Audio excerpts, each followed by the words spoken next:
ਮੇਰਾ ਜਿਹੜਾ ਹਲਕਾ ਉਹ ਲੰਬੀ ਹੈਗਾ ਤੇ ਅਖੀਰਲੇ 25 ਸਾਲਾਂ ਤੋਂ ਅਸੀਂ ਲੜਾਈ ਲੜ ਰਹੇ ਹਾਂ ਉੱਥੇ ਹਲਕੇ ਦੇ ਵਿੱਚ ਰਹਿ ਕੇ। ਜਿਵੇਂ ਜਿਵੇਂ ਪਾਰਟੀ ਦੇ ਹੁਕਮ ਹੁੰਦੇ ਰਹੇ ਅਸੀਂ ਉਸ ਹਿਸਾਬ ਨਾਲ ਕੈਂਡੀਡੇਟਸ ਦੀ ਸਪੋਰਟ ਕਰਦੇ ਰਹੇ। ਤੇ ਕੈਪਟਨ ਸਾਹਿਬ ਦੀ ਜੋ ਕਾਰਜਕਾਰੀ ਤੁਹਾਨੂੰ ਪਤਾ, ਸਾਰੇ ਪੰਜਾਬ ਨੂੰ ਵੀ ਪਤਾ ਸੀ।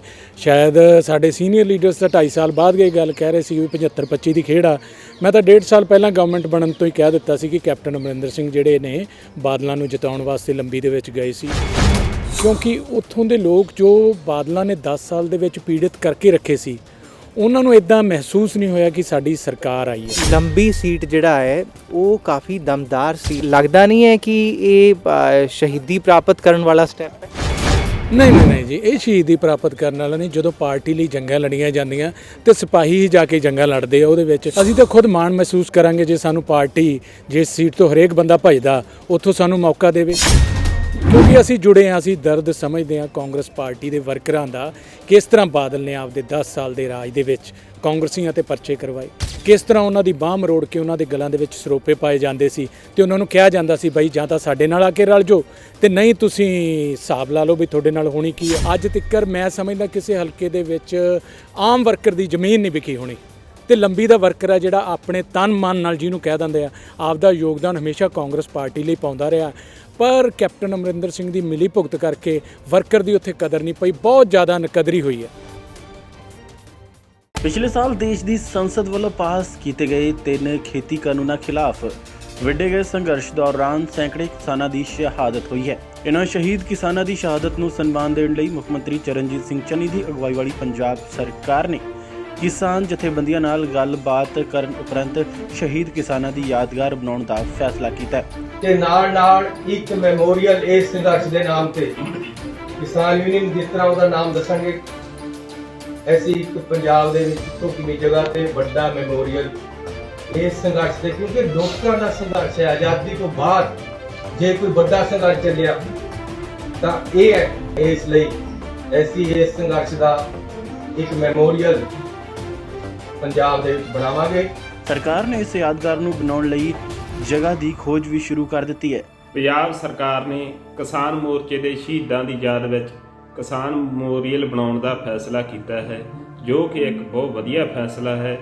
ਅਸੀਂ ਚੰਨੀ ਸਰਕਾਰ ਦਾ ਬਹੁਤ ਧੰਨਵਾਦ ਕਰਦੇ। ਅਸੀਂ ਧੰਨਵਾਦ ਕਰਦੇ ਹਾਂ ਚੰਨੀ ਸਰਕਾਰ ਦਾ, ਜਿਨ੍ਹਾਂ ਨੇ ਕਿ ਕਿਸਾਨੀ ਅੰਦੋਲਨ ਦੇ ਸ਼ਹੀਦਾਂ ਲਈ ਕਿਸਾਨ ਮੈਮੋਰੀਅਲ ਬਣਾਉਣ ਦਾ ਫੈਸਲਾ ਲਿਆ ਹੈ ਜੀ।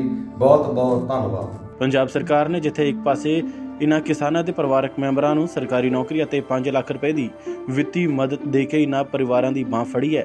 ਇਸ ਦੇ ਨਾਲ ਹੀ ਸ਼ਹੀਦ ਕਿਸਾਨਾਂ ਦੀ ਯਾਦਗਾਰ ਬਣਾ ਕੇ ਇਹਨਾਂ ਦੀ ਯਾਦ ਨੂੰ ਅਮਰ ਕੀਤਾ ਹੈ।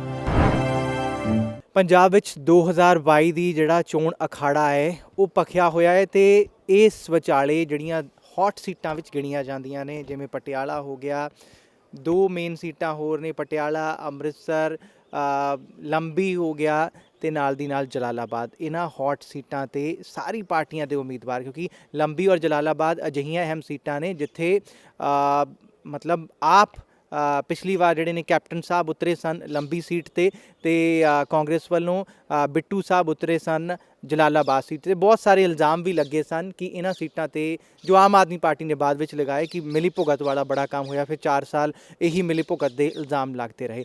ਪਰ ਇਸ ਵਾਰ ਜਦੋਂ ਕਾਂਗਰਸ ਵਿੱਚ ਸਾਰਾ ਕੁਝ ਫੇਰ ਬਦਲ ਹੋਇਆ ਹੈ ਤੇ ਨਵਜੋਤ ਸਿੰਘ ਸਿੱਧੂ ਏਸੀ ਨਾਅਰੇ ਦੇ ਨਾਲ ਆਏ ਨੇ ਕਿ ਅਸੀਂ ਮਤਲਬ ਜੋ ਪਹਿਲੇ ਵਾਲੇ ਸਨ ਉਹਨਾਂ ਨੂੰ ਏਸੀ ਨਾਅਰੇ ਨਾਲ ਪਰੇ ਕੀਤਾ ਗਿਆ ਕਿ ਮਿਲੀ ਭੁਗਤ ਹੈ। ਹੁਣ ਮਿਲੀ ਭੁਗਤ ਦੀ ਗੱਲ ਨੂੰ ਦੂਰ ਕਰਨ ਦਾ ਇਹ ਜਿਹੜਾ ਦਾਅਵਾ ਕਰ ਰਹੇ ਨੇ ਤੇ ਲੰਬੀ ਸੀਟ ਤੋਂ ਜਿਵੇਂ ਕਿ ਕਾਂਗਰਸ ਦੇ ਦਫ਼ਤਰ ਵਿੱਚ ਜਿਹੜਾ ਹੈ ਕਾਫੀ ਜਮਾਵੜਾ ਲੱਗਿਆ ਹੋਇਆ ਟਿਕਟਾਂ ਨੂੰ ਲੈ ਕੇ, ਬਹੁਤ ਸਾਰੇ ਟਿਕਟਾਰਥੀ ਆ ਰਹੇ ਨੇ ਤੇ ਅਜਿਹੇ ਹੀ ਟਿਕਟਾਰਥੀ ਜਿਹੜੇ ਮੇਨ ਫੇਸ ਨੇ ਟੀਵੀ ਦਾ ਤੇ ਪੀਪੀਸੀਸੀ ਵਿੱਚ ਅਹਿਮ ਰੋਲ ਹੈ, ਉਹਨਾਂ ਦਾ ਜਨਰਲ ਸੈਕਟਰੀ ਵੀ ਨੇ ਤੇ ਨਾਲ ਦੀ ਨਾਲ ਟੀਵੀ ਦੇ ਮੁੱਖ ਬੁਲਾਰੇ ਵੀ ਨੇ। ਰਾਣਾ ਬਲਜੀਤ ਸਿੰਘ ਚਾਹਲ ਸਾਡੇ ਨਾਲ ਮੌਜੂਦ ਨੇ। ਚਾਹਲ ਸਾਹਿਬ, ਸਵਾਗਤ ਹੈ ਤੁਹਾਡਾ। Thank you sir, thank you. So ticket ਨੂੰ ਲੈ ਕੇ ਤੁਸੀਂ ਇੱਕ ਖਾਸ ਜਗ੍ਹਾ ਨੂੰ ਕਿਉਂ ਚੁਣ ਰਹੇ? ਦੇਖੋ ਜੀ, ਬੇਸਿਕਲੀ ਮੇਰਾ ਜਿਹੜਾ ਹਲਕਾ ਉਹ ਲੰਬੀ ਹੈਗਾ ਤੇ ਅਖੀਰਲੇ 25 ਸਾਲਾਂ ਤੋਂ ਅਸੀਂ ਲੜਾਈ ਲੜ ਰਹੇ ਹਾਂ ਉੱਥੇ ਹਲਕੇ ਦੇ ਵਿੱਚ ਰਹਿ ਕੇ। ਜਿਵੇਂ ਜਿਵੇਂ ਪਾਰਟੀ ਦੇ ਹੁਕਮ ਹੁੰਦੇ ਰਹੇ ਅਸੀਂ ਉਸ ਹਿਸਾਬ ਨਾਲ ਕੈਂਡੀਡੇਟਸ ਦੀ ਸਪੋਰਟ ਕਰਦੇ ਰਹੇ ਤੇ ਬਾਕੀ ਸਾਰਾ ਕੈਪਟਨ ਸਾਹਿਬ ਦੀ ਜੋ ਕਾਰਜਕਾਰੀ ਤੁਹਾਨੂੰ ਪਤਾ, ਸਾਰੇ ਪੰਜਾਬ ਨੂੰ ਵੀ ਪਤਾ ਸੀ।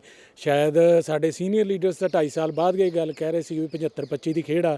ਮੈਂ ਤਾਂ 1.5 ਸਾਲ ਪਹਿਲਾਂ ਗਵਰਨਮੈਂਟ ਬਣਨ ਤੋਂ ਹੀ ਕਹਿ ਦਿੱਤਾ ਸੀ ਕਿ ਕੈਪਟਨ ਅਮਰਿੰਦਰ ਸਿੰਘ ਜਿਹੜੇ ਨੇ ਬਾਦਲਾਂ ਨੂੰ ਜਿਤਾਉਣ ਵਾਸਤੇ ਲੰਬੀ ਦੇ ਵਿੱਚ ਗਏ ਸੀ, ਕਿਉਂਕਿ ਉੱਥੋਂ ਦੇ ਲੋਕ ਜੋ ਬਾਦਲਾਂ ਨੇ 10 ਸਾਲ ਦੇ ਵਿੱਚ ਪੀੜਿਤ ਕਰਕੇ ਰੱਖੇ ਸੀ, ਉਹਨਾਂ ਨੂੰ ਇਦਾਂ ਮਹਿਸੂਸ ਨਹੀਂ ਹੋਇਆ ਕਿ ਸਾਡੀ ਸਰਕਾਰ ਆਈ ਹੈ। ਤੇ ਬੜਾ ਵਰਕਰ ਡੀਮੋਰਲਾਈਜ਼ ਸੀਗਾ ਉਸ ਚੀਜ਼ ਨੂੰ ਲੈ ਕੇ। ਪਰ ਲੰਬੀ ਸੀਟ ਜਿਹੜਾ ਹੈ ਉਹ ਕਾਫੀ ਦਮਦਾਰ ਸੀਟ ਹੈ। ਤੁਸੀਂ ਜਾਣਦੇ ਹੋ, ਤੁਸੀਂ ਲੰਬੀ ਤੋਂ ਬਿਲੋਂਗ ਕਰਦੇ ਹੋ, ਤੁਸੀਂ ਤਾਂ ਮਤਲਬ ਬਿਲਕੁਲ ਗਰਾਊਂਡ ਤੋਂ ਮਹਿਸੂਸ ਕਰਦੇ ਕਿ ਉੱਥੇ ਹਵਾ ਕਿਹੋ ਜਿਹੀ ਹੈ।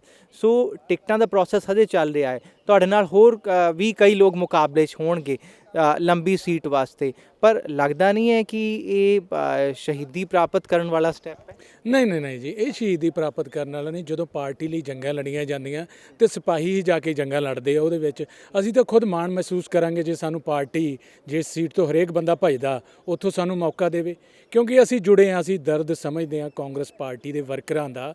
ਕਿਸ ਤਰ੍ਹਾਂ ਬਾਦਲ ਨੇ ਆਪਦੇ 10 ਸਾਲ ਦੇ ਰਾਜ ਦੇ ਵਿੱਚ ਕਾਂਗਰਸੀਆਂ ਤੇ ਪਰਚੇ ਕਰਵਾਏ, ਕਿਸ ਤਰ੍ਹਾਂ ਉਹਨਾਂ ਦੀ ਬਾਂਹ ਮਰੋੜ ਕੇ ਉਹਨਾਂ ਦੇ ਗਲਾਂ ਦੇ ਵਿੱਚ ਸਰੋਪੇ ਪਾਏ ਜਾਂਦੇ ਸੀ ਤੇ ਉਹਨਾਂ ਨੂੰ ਕਿਹਾ ਜਾਂਦਾ ਸੀ ਬਈ ਜਾਂ ਤਾਂ ਸਾਡੇ ਨਾਲ ਆ ਕੇ ਰਲ ਜਾਓ ਤੇ ਨਹੀਂ ਤੁਸੀਂ ਹਿਸਾਬ ਲਾ ਲਓ ਵੀ ਤੁਹਾਡੇ ਨਾਲ ਹੋਣੀ ਕੀ ਆ। ਸੋ ਇਸ ਤਰ੍ਹਾਂ ਦੀ ਜਗ੍ਹਾ ਦੇ ਉੱਤੇ ਜਿੱਥੇ ਵਰਕਰ ਲੜਾਈ ਲੜ ਰਿਹਾ ਤੇ ਮੈਂ ਤਾਂ ਖੁਦ ਮਾਣ ਮਹਿਸੂਸ ਕਰੂੰਗਾ ਜੇ ਸਿੱਧੂ ਸਾਹਿਬ ਮੈਨੂੰ ਇੱਦਾਂ ਦਾ ਕੋਈ ਸਿਰ ਤੇ ਹੱਥ ਰੱਖ ਕੇ ਉੱਥੇ ਭੇਜਣਗੇ ਇਲੈਕਸ਼ਨ ਲੜਨ ਵਾਸਤੇ।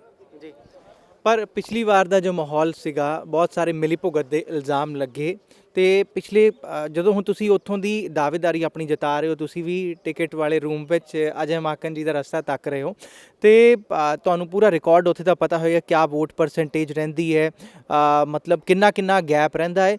ਫਿਰ ਵੀ ਤੁਸੀਂ ਇੰਨੀ ਹਿੰਮਤ ਲਗਾ ਰਹੇ ਹੋ, ਜਦਕਿ ਇੱਕ ਤੀਜੀ ਪਾਰਟੀ ਵੀ ਇਸ ਵਾਰੀ ਧਿਰ 'ਚ, ਉਹ ਪਿਛਲੀ ਵਾਰ ਵੀ ਧਿਰ 'ਚ ਸੀ। ਇਸ ਵਾਰ ਜਿਹੜਾ ਹੈ ਉੱਥੋਂ ਦੇ ਕੈਂਡੀਡੇਟ ਤੁਹਾਡੇ ਪੁਰਾਣੇ ਸਾਥੀ ਨੇ, ਸੋ ਜੋ ਉਹ ਪੂਰੇ ਦਿੱਲੀ ਮਾਡਲ ਦਾ ਪ੍ਰਚਾਰ ਕਰ ਰਹੇ ਨੇ ਇੱਥੇ ਆ ਗਏ। ਇਹ 2 ਪੁਆਇੰਟ ਕਿ ਬਾਦਲਾਂ ਦਾ ਕੱਦ ਤੇ ਦਿੱਲੀ ਮਾਡਲ ਦਾ ਪ੍ਰਚਾਰ, ਇਸ ਵਿਚਾਲੇ ਤੁਸੀਂ ਆਪਣੇ ਆਪ ਨੂੰ ਆਪਣੇ ਲਈ ਕੀ ਜਗ੍ਹਾ ਵੇਖਦੇ ਹੋ? ਦੇਖੋ, ਜਿੱਦਾਂ ਕੇਜਰੀਵਾਲ ਸਾਹਿਬ ਆ ਕੇ ਇੱਥੇ ਦਿੱਲੀ ਮਾਡਲ ਦੀਆਂ ਕਰਦੇ, there is lot of difference between Delhi and Punjab. ਚਾਹੇ ਸਕੂਲਾਂ ਦੀ ਗੱਲ ਕਰਦੇ ਹੋ, ਸਕੂਲਾਂ ਦਾ ਹਿਸਾਬ ਕਿਤਾਬ ਲਗਾ ਲਓ ਤੁਸੀਂ ਉੱਥੇ, ਜਾਂ ਹੋਰ ਤੁਸੀਂ ਕਿਸਾਨੀ ਨੂੰ ਲੈ ਕੇ ਗੱਲ ਕਰਦੇ ਹੋ, ਉਸ ਚੀਜ਼ ਨੂੰ ਗੱਲ ਲਾ ਲਓ। ਕਿਤੇ ਨਾ ਕਿਤੇ ਜਿੱਥੋਂ ਹੁਣ ਤੁਸੀਂ ਲੜਾਈ ਦੀ ਗੱਲ ਕਰਦੇ ਹੋ, ਜਿਹੜਾ ਲੰਬੀ ਦਾ ਵਰਕਰ ਹੈ ਜਾਂ ਲੰਬੀ ਦੀ ਵੋਟ ਪਰਸੈਂਟੇਜ ਆ, ਉੱਥੇ ਹੀ ਖੜੀ ਆ, ਕਿਉਂਕਿ ਬੜੇ ਡੈਡੀਕੇਟਡ ਵਰਕਰ ਨੇ ਕਾਂਗਰਸ ਪਾਰਟੀ ਦੇ, ਬੜੇ ਲਾਇਲ ਵਰਕਰ ਨੇ ਜਿਨ੍ਹਾਂ ਨੇ ਪਾਰਟੀ ਵਾਸਤੇ ਬੜੀਆਂ ਕੁਰਬਾਨੀਆਂ ਕੀਤੀਆਂ। ਇੱਥੋਂ ਤੱਕ ਕਿ ਅੱਜ ਤੱਕ ਮੈਂ ਸਮਝਦਾ ਕਿਸੇ ਹਲਕੇ ਦੇ ਵਿੱਚ ਆਮ ਵਰਕਰ ਦੀ ਜ਼ਮੀਨ ਨਹੀਂ ਵਿਕੀ ਹੋਣੀ। ਤੇ ਲੰਬੀ ਦਾ ਵਰਕਰ ਆ ਜਿਹੜਾ ਆਪਣੇ ਤਨ ਮਨ ਨਾਲ, ਜਿਹਨੂੰ ਕਹਿ ਦਿੰਦੇ ਆ, ਆਪਦਾ ਯੋਗਦਾਨ ਹਮੇਸ਼ਾ ਕਾਂਗਰਸ ਪਾਰਟੀ ਲਈ ਪਾਉਂਦਾ ਰਿਹਾ। ਪਰ ਕੈਪਟਨ ਅਮਰਿੰਦਰ ਸਿੰਘ ਦੀ ਮਿਲੀ ਭੁਗਤ ਕਰਕੇ ਵਰਕਰ ਦੀ ਉੱਥੇ ਕਦਰ ਨਹੀਂ ਪਈ, ਬਹੁਤ ਜ਼ਿਆਦਾ ਨਕਦਰੀ ਹੋਈ ਹੈ। ਕਿਉਂ ਤੁਸੀਂ ਆਪਣੇ ਆਪ ਨੂੰ ਉੱਥੋਂ ਦੀ ਦਾਅਵੇਦਾਰ ਕਰ ਰਹੇ ਹੋ, ਪਰ ਜਿਸ ਹਿਸਾਬ ਨਾਲ ਕਾਂਗਰਸ ਦੀ ਐਂਟੀ ਇਨਕੰਬੈਂਸੀ ਦੀ ਓਪਨ ਚਰਚਾ ਹੋ ਰਹੀ ਹੈ, ਦਿੱਲੀ ਮਾਡਲ ਦਾ ਪ੍ਰਚਾਰ ਹੋ ਰਿਹਾ, ਬਾਦਲਸ ਆਪਣਾ ਪ੍ਰਚਾਰ ਕਰ ਰਹੇ ਹੈ, ਇਸ ਨੈਗੇਟਿਵਿਟੀ ਦੇ ਵਿੱਚ ਵੀ ਤੁਸੀਂ ਆਪਣੇ ਵਾਸਤੇ ਸਪੇਸ ਦੇਖ ਰਹੇ ਹੋ? ਬਿਲਕੁਲ ਜੀ, ਮੈਂ ਤੁਹਾਨੂੰ ਪਹਿਲਾਂ ਹੀ ਗੱਲ ਕਰ ਚੁੱਕਾ, ਜਿਹੜਾ ਕਾਂਗਰਸ ਦਾ ਵਰਕਰ ਹੈ ਅੱਜ ਤੱਕ ਉਹਨਾਂ ਦੀ ਡਿਮਾਂਡ ਹਮੇਸ਼ਾ ਇਸੇ ਗੱਲ ਦੀ ਰਹੀ ਸੀ ਕਿ ਜੀ ਸਾਡੇ ਹਲਕੇ ਦੇ ਬੰਦੇ ਨੂੰ ਕਿਸੇ ਨੂੰ ਟਿਕਟ ਦਿੱਤੀ ਜਾਵੇ, ਤਾਂ ਜੋ ਸਾਨੂੰ ਇਹ ਮਹਿਸੂਸ ਹੋਵੇ ਚਲੋ ਜਿੱਤ ਹਾਰ ਹੋਣੀ ਉਹ ਸੈਕੰਡਰੀ ਚੀਜ਼ਾਂ, ਪਰ ਆਪਦੇ ਹਲਕੇ ਦਾ ਬੰਦਾ, ਜਦੋਂ ਆਪਣਾ ਬੰਦਾ ਉੱਥੇ ਇਲੈਕਸ਼ਨ ਲੜਦਾ ਤੇ ਉਹਦੀ ਅਲੱਗ ਹੀ ਜੋਸ਼ ਹੁੰਦਾ ਲੋਕਾਂ ਦੇ ਵਿੱਚ। ਤੇ ਲੋਕ ਭਾਲਦੇ ਕਿ ਜੀ ਉੱਥੋਂ ਅੱਜ ਤੱਕ ਜਿੰਨੇ ਧਨਾੜ ਪਰਿਵਾਰ, ਚਾਹੇ ਕਾਂਗਰਸ ਦੇ ਵਿੱਚ ਹੋਣ ਜਾਂ ਹੋਰ ਪਾਰਟੀਆਂ 'ਚ, ਧਨਾੜ ਪਰਿਵਾਰਾਂ ਦੇ ਨੂੰ ਟਿਕਟਾਂ ਦਿੱਤੀਆਂ ਜਾਂਦੀਆਂ। ਇਸ ਵਾਰੀ ਪਹਿਲੇ ਵਾਰੀ ਹੋਇਆ, ਸਾਨੂੰ ਆਸ ਉਮੀਦ ਹੋਈ ਆ ਸਰਦਾਰ ਨਵਜੋਤ ਸਿੰਘ ਸਿੱਧੂ ਨੂੰ, ਜਿਨ੍ਹਾਂ ਨੇ ਕਿਹਾ ਕਿ ਗਰਾਊਂਡ ਬੇਸਿਸ ਦੇ ਉੱਪਰ ਰਿਐਲਿਟੀ ਨੂੰ ਦੇਖਦੇ ਹੋਏ, ਚੈੱਕ ਕਰਕੇ, ਮਾਪਦੰਡ ਦੇਖਦੇ ਹੋਏ ਫਿਰ ਟਿਕਟ ਦਿੱਤੀ ਜਾਊਗੀ। ਤੇ ਉਹਦੇ ਵਿੱਚ ਇਹ ਨਹੀਂ ਦੇਖਿਆ ਜਾਊਗਾ ਕਿ ਜੀ ਕਿਹੜਾ ਵੱਡੇ ਪਰਿਵਾਰ ਦਾ ਜਾਂ ਹੋਰ ਪਰਿਵਾਰ ਦਾ। ਸੋ ਬਾਕੀ ਤੁਸੀਂ ਗੱਲ ਕੀਤੀ ਟਿਕਟ ਲੈਣ ਦੀ ਗੱਲ, ਇਹ ਡੈਮੋਕ੍ਰੇਸੀ ਹੈ, ਹਰੇਕ ਦਾ ਹੱਕ ਹੈ, ਕੋਈ ਵੀ ਟਿਕਟ ਲੈ ਸਕਦਾ, ਕੋਈ ਵੀ ਟਿਕਟ ਵਾਸਤੇ ਕਰ ਸਕਦਾ। ਆਪਣੇ ਲਈ ਮੈਂ ਤਾਂ ਗੱਲ ਕੀਤੀ ਹੈ ਕਿਉਂਕਿ ਮੈਂ 4-4.5 ਸਾਲ ਦੇ ਵਿੱਚ ਕਾਂਗਰਸ ਪਾਰਟੀ ਬਿਲਕੁਲ ਹਾਸ਼ੀਏ 'ਤੇ ਸੀ, ਲੰਬੀ ਹਲਕੇ ਦੇ ਵਿੱਚ ਵਰਕਰਾਂ ਦੀ ਬਿਲਕੁਲ ਸੁਣਵਾਈ ਨਹੀਂ ਸੀ। ਜਦੋਂ ਦੇ ਸਰਦਾਰ ਨਵਜੋਤ ਸਿੰਘ ਸਿੱਧੂ ਆਏ, ਉਹਨਾਂ ਨੂੰ ਰੂਬਰੂ ਹੋਏ ਅਸੀਂ ਗੱਲਾਂ ਕਰਕੇ, ਆਪਦੇ ਵਰਕਰਾਂ ਦੇ ਹਾਲਾਤ ਦੱਸੇ, ਤਾਂ ਉਹਨਾਂ ਨੇ ਇੱਕ ਐਜ਼ ਏ ਪ੍ਰਧਾਨ ਹੋਣ ਦੇ ਨਾਤੇ ਇਹ ਗੱਲਾਂ ਸਾਡੇ ਤੋਂ ਖੁਦ ਪੁੱਛੀਆਂ ਵੀ ਤੁਸੀਂ ਚਾਹੁੰਦੇ ਕਿਉਂ। ਅਸੀਂ ਇੱਕੋ ਗੱਲ ਕੀਤੀ ਜੀ, ਸਾਨੂੰ ਟਿਕਟਾਂ ਨਹੀਂ ਚਾਹੀਦੀਆਂ, ਕੁਛ ਨਹੀਂ ਚਾਹੀਦਾ, ਵਰਕਰ ਦੀ ਕਦਰ ਹੋਵੇ। ਤੇ 3.5-4 ਮਹੀਨਿਆਂ ਤੋਂ ਮੈਨੂੰ ਲੰਬੀ ਹਲਕੇ ਦੇ ਵਿੱਚ ਸਾਡੇ ਬਹੁਤ ਹੀ ਇੱਕ ਮਹੱਤਵਪੂਰਨ ਜੈਲ ਆ, ਸਰਾਵਾਂ ਜੈਲ, ਜਿਹਦੇ ਵਿੱਚ 22 ਪਿੰਡ ਆਉਂਦੇ ਆ ਤੇ ਜਿੱਥੋਂ ਕਿ ਬਾਦਲ ਸਾਹਿਬ ਆਏ ਵਾਰੀ ਲੀਡ ਲੈਂਦੇ ਆ। ਬੜੇ ਮੈਂ ਸਮਝਦਾ ਜੁਝਾਰੂ ਵਰਕਰ ਆ ਉੱਥੋਂ ਦੇ, ਪਰ ਉਹਨਾਂ ਦੀ ਕਿਸੇ ਨੇ ਕਦਰ ਨਹੀਂ ਪਾਈ ਤੇ ਮੈਨੂੰ ਕੰਮ ਕਰਨ ਦਾ ਮੌਕਾ ਦਿੱਤਾ। ਮੈਂ ਆਪਣਾ 100% ਦੇ ਰਿਹਾ ਉੱਥੇ, ਹਲਕੇ ਦੇ ਵਰਕਰ ਸੈਟੀਸਫਾਈਡ ਆ ਕੰਮ ਦੇ ਉੱਪਰੋਂ ਲੈ ਕੇ। ਤੇ ਬਾਕੀ ਜੋ ਸਿੱਧੂ ਸਾਹਿਬ ਦਾ ਫੈਸਲਾ ਹੋਊਗਾ, ਪੰਜਾਬ ਦੀ ਲੜਾਈ ਲੜ ਰਹੇ ਆ, ਤੇ ਅਸੀਂ ਵੀ ਪੰਜਾਬ ਦੀ ਲੜਾਈ ਲੜਨ ਵਾਸਤੇ ਉਹਨਾਂ ਦੇ ਨਾਲ ਖੜੇ ਹਾਂ। ਸਾਡਾ ਲੀਡਰ ਹੈ, ਯੋਧਾ ਸਾਡਾ, ਅਸੀਂ ਉਹਦੇ ਪਿੱਛੇ ਖੜੇ ਹਾਂ। ਬਾਕੀ ਪਾਰਟੀ ਦਾ ਜੋ ਅਖੀਰਲਾ ਫੈਸਲਾ ਹੋਏਗਾ ਉਹ ਸਾਨੂੰ ਸਿਰ ਮੱਥੇ ਹੋਏਗਾ।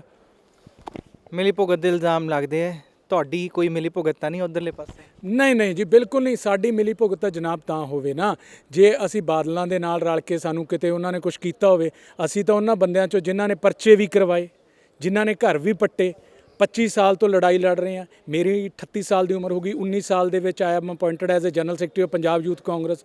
ਪਾਰਟੀ ਨੇ ਹਰੇਕ ਮਾਣ ਸਨਮਾਨ ਦਿੱਤਾ, ਲੜੇ ਆ ਪਾਰਟੀ ਲਈ। ਜਦੋਂ ਸਾਨੂੰ ਪਾਰਟੀ ਨੇ ਮਾਣ ਸਨਮਾਨ ਦਿੱਤਾ ਤੇ ਉੱਥੇ ਤਾਂ ਮਿਲੀ ਭੁਗਤ ਦੀ ਕੋਈ ਗੱਲ ਹੀ ਨਹੀਂ ਨਾ ਹੋ ਸਕਦੀ।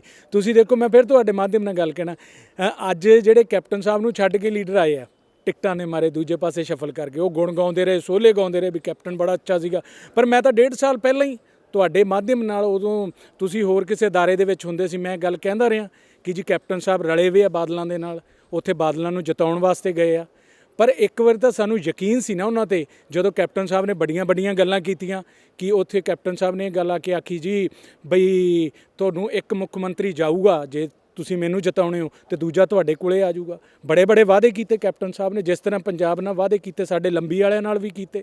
ਸੋ ਲੋਕ ਅੱਜ ਠੱਗਿਆ ਹੋਇਆ ਮਹਿਸੂਸ ਕਰ ਰਹੇ ਆ। ਤੇ ਬਾਕੀ ਤੁਹਾਡੇ ਮਾਧਿਅਮ ਨਾਲ ਮੈਂ ਕੈਪਟਨ ਸਾਹਿਬ ਨੂੰ ਇੱਕ ਗੱਲ ਕਹਿ ਰਿਹਾ ਕਿ ਕੈਪਟਨ ਸਾਹਿਬ ਹਰੇਕ ਗੱਲ ਦੇ ਉੱਤੇ ਕਹਿੰਦੇ ਆ ਕਿ ਨਵਜੋਤ ਸਿੱਧੂ ਆਏ। ਅੱਜ ਨਵਜੋਤ ਸਿੰਘ ਸਿੱਧੂ ਦਾ ਉਹਨਾਂ ਨੂੰ ਭੈ ਤਾਂ ਸਤਾ ਰਿਹਾ, ਸੱਚ ਦਾ ਭੈ ਹਮੇਸ਼ਾ ਝੂਠ ਨੂੰ ਸਤਾਉਂਦਾ ਹੁੰਦਾ ਕਿ ਮੈਨੂੰ ਕਿਤੇ ਨਾ ਕਿਤੇ ਪਰਾਜਿਤ ਕਰੂਗਾ ਇਸ ਚੀਜ਼ ਨੂੰ। ਕੈਪਟਨ ਸਾਹਿਬ ਨੂੰ ਸਿੱਧੂ ਸਾਹਿਬ ਜਲੀਲ ਨਹੀਂ ਕਰ ਰਹੇ, ਕੈਪਟਨ ਸਾਹਿਬ ਨੂੰ ਉਹ ਗੁਰੂ ਜਲੀਲ ਕਰ ਰਹੇ ਆ ਜਿਹਦੀ ਗੁਟਕਾ ਸਾਹਿਬ ਪਾਮ ਦੇ ਉੱਪਰ ਰੱਖ ਕੇ ਉਹਨਾਂ ਨੇ ਤਖਤ ਸ੍ਰੀ ਦਮਦਮਾ ਸਾਹਿਬ ਬੰਨੀ ਸਹੁੰ ਖਾਧੀ ਸੀ ਕਿ ਮੈਂ ਬੇਅਦਬੀ ਦੇ ਦੋਸ਼ੀਆਂ ਨੂੰ ਫੜੂੰਗਾ। ਉਹਨਾਂ ਨੇ ਇਹ ਗੱਲ ਕਹੀ ਸੀ, ਮੈਨੂੰ ਪਤਾ ਵੀ ਇਹ ਜਿਹੜਾ ਰਸਤਾ ਹੈਗਾ ਬੇਅਦਬੀ ਦਾ ਸੱਚੇ ਸੌਦੇ ਦੇ ਸਿਰਸੇ ਸਾਧ ਵੱਲ ਜਾਂਦਾ, ਮੈਨੂੰ ਪਤਾ ਵੀ ਬਾਦਲਾਂ ਦੇ ਘਰ ਬੰਨੀ ਜਾਂਦਾ। ਪਰ ਇਹ ਕੈਪਟਨ ਨੂੰ ਸਜ਼ਾ ਗੁਰੂ ਸਾਹਿਬ ਨੇ ਦਿੱਤੀ ਹੈ। ਤੁਸੀਂ ਦੇਖਿਓ ਨਵੀਂ ਪਾਰਟੀ ਕਰਕੇ ਸੋਚ ਰਿਹਾ ਖੈਰ ਕਾਂਗਰਸ ਪਾਰਟੀ ਜਾਂ ਸਿੱਧੂ ਸਾਹਿਬ ਦਾ ਡੈਮੇਜ ਕਰ ਦੇਣਗੇ, ਕਦੇ ਨਹੀਂ ਕਰ ਸਕਣਗੇ। ਗੁਰੂ ਨੇ ਉਹਨਾਂ ਨੂੰ ਕੱਖੋਂ ਹੌਲਾ ਕਰਤਾ। ਦੇਖੋ ਕੈਪਟਨ ਸਾਹਿਬ ਖੁਦ ਨਹੀਂ ਇਲੈਕਸ਼ਨ ਜਿੱਤ ਪਾਉਣਗੇ ਇਸ ਵਾਰੀ। ਚਲੋ, ਤੁਸੀਂ ਗੁਰੂ ਦੀ ਗੱਲ ਕੀਤੀ ਹੈ, ਤੁਸੀਂ ਉਹ ਫੇਸ ਵੀ ਬਦਲ ਦਿੱਤਾ, ਉੱਥੋਂ ਦੀ ਤੁਸੀਂ ਇੱਕ ਨਵੇਂ ਫੇਸ ਤੇ ਆ ਗਏ, ਸੀਐਮ ਚੰਨੀ ਨੂੰ ਬਣਾ ਦਿੱਤਾ ਤੇ ਪ੍ਰਧਾਨ ਜਿਹੜਾ ਹੈ ਤੁਸੀਂ ਨਵਜੋਤ ਸਿੰਘ ਸਿੱਧੂ ਨੂੰ ਤੁਹਾਡੀ ਪਾਰਟੀ ਨੇ ਲਗਾਇਆ। ਪਰ ਬਦਲਿਆ ਕੀ ਗਰਾਊਂਡ ਤੇ, ਬਦਲਿਆ ਕੀ? ਇਹ ਜਿਹੜੀ ਤੁਸੀਂ ਗੱਲ ਕਰ ਰਹੇ ਹੋ ਇਹ ਮੁੱਦੇ ਤਾਂ ਗਰਾਊਂਡ ਤੇ ਖੜੇ ਨੇ। ਨਸ਼ਾ, ਬੇਅਦਬੀ ਸਿੱਧੂ ਸਾਹਿਬ ਦੇ ਏਜੰਡੇ ਵਿੱਚ ਵੀ ਨੇ। 18 ਪੁਆਇੰਟ ਏਜੰਡਾ ਕਿੱਥੇ ਗਿਆ? ਰੇਤਾ ਸਸਤਾ ਹੋ ਗਿਆ ਕਿ ਗਰਾਊਂਡ ਤੇ? ਮਤਲਬ ਬਾਕੀ ਵਿਰੋਧੀ ਪਾਰਟੀਆਂ ਵੀ ਸਾਰੀਆਂ ਪੁੱਛ ਰਹੀਆਂ ਨੇ, ਲੋਕ ਵੀ ਪੁੱਛ ਰਹੇ ਨੇ ਕਿ ਮੇਜਰ ਇਸ਼ੂ ਜਿਹੜੇ ਹੈ 18 ਤੋਂ 5 ਆ ਗਏ, 5 ਤੇ ਫਿਰ 2 ਤੋਂ ਆ ਗਏ। ਕਿਹਨਾਂ ਮੁੱਦਿਆਂ ਦੇ ਨਾਲ ਫਿਰ ਤੁਸੀਂ ਵੋਟਾਂ ਮੰਗੋਗੇ? ਦੇਖੋ ਸ਼ਰਮਿਤ ਜੀ, ਸਭ ਤੋਂ ਪਹਿਲੀ ਗੱਲ ਤਾਂ ਹੈ ਗੁਰੂ ਦੀ ਬੇਅਦਬੀ, ਜਿਹਨੂੰ ਮੈਂ ਸਮਝਦਾ ਸਾਡੇ ਬਾਪ ਦੀ ਬੇਅਦਬੀ ਕਰਵਾਈ, ਅੰਗਾਂ ਨੂੰ ਗਲੀਆਂ ਦੇ ਚ ਰਲਵਾਇਆ ਗਿਆ ਇੱਕ ਸਿਆਸਤ ਲਈ। ਉਹ ਬਿਲਕੁਲ ਸਾਰੇ ਪੰਜਾਬ ਦੇ ਲੋਕਾਂ ਨੂੰ ਪਤਾ ਕਿ ਉਹ ਕਿਹਨੇ ਕਰਵਾਈ ਕਿਹਨੇ ਨਹੀਂ ਕਰਵਾਈ। ਚਲੋ ਆਪਾਂ ਬਹੁਤ ਵਾਰੀ ਇਹਦੇ ਉੱਪਰ ਡਿਸਕਸ਼ਨ ਵੀ ਕਰ ਚੁੱਕੇ ਹਾਂ। ਪਰ ਜਿੱਥੋਂ ਤੱਕ ਨਵਜੋਤ ਸਿੰਘ ਸਿੱਧੂ ਦੀ ਨੀਤ ਤੇ ਨੀਤੀ ਦੇ ਵਿੱਚ ਫਰਕ ਨਹੀਂ।